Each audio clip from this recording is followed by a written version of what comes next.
Jumpa kedai ni dekat dalam Grab. Nasi lemak Ujung Pasir Dul. Saya dulu ni.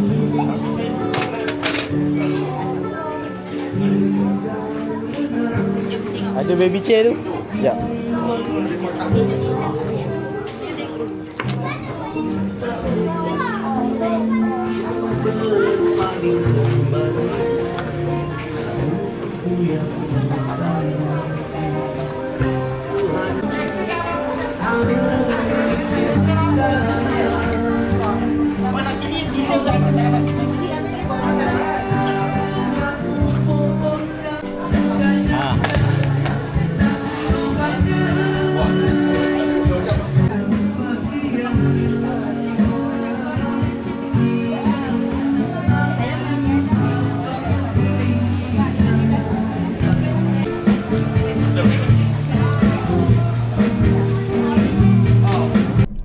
Kalau korang nak travel kan, siapa yang nak travel, nak pergi kedai makan, senang kau cari je dekat Grab ke, dekat Foodpanda ke.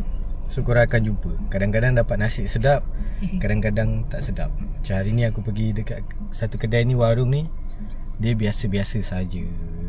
Tapi okey lah, boleh makan lah. Tapi harga dia nasi lemak, telur mata, ayam goreng, ada sayur sikit, RM10. So tapi tu rasa normal harga sekarang kot, RM10 tu. RM8.